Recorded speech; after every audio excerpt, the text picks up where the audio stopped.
Hi guys, this is Malia from Mustard Tree Market, and I'm here today to show you guys how to use Dixie Belle's Dixie Mud. So fixing, repairing chipped veneer. I'm going to just scoop it out with the putty knife and you just slap it on. I've cleaned this piece with White Lightning and I've rinsed it off so it's clean and it's dry. If there's any loose veneer, you want to go ahead and glue that down with your wood glue. Use a toothpick or whatever. Make sure that it's not loose anymore. And then Dixie Mud is different than wood putty. It's softer. It doesn't have that stinky smell. And it's softer and finer in texture. So it can be used for raised stencils.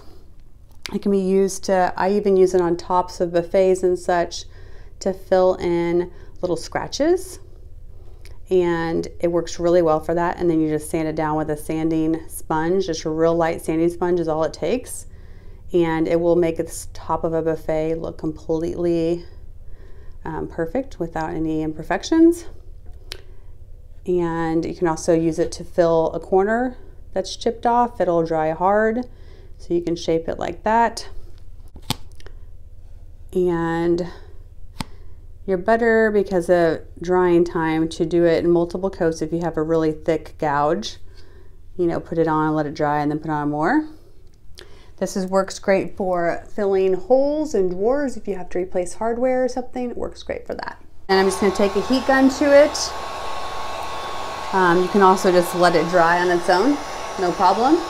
You want to be careful not to hold it too long because you don't want it to pull back any more veneer. So after taking the heat gun to it, getting it dry, then I take Dixie Belle's sanding sponges, super fine grit. You don't want anything super rough because you don't want to mess up the rest of your veneer. So just a really fine grit sanding sponge works great, or sandpaper. And you just really, with a light hand, see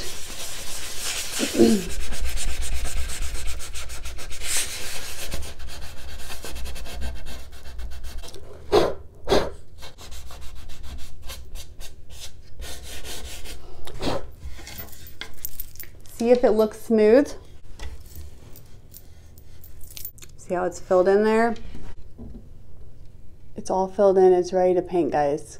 This sealed the crack, built back up the layer to where you have a smooth surface now to go in and paint. Easy peasy, guys.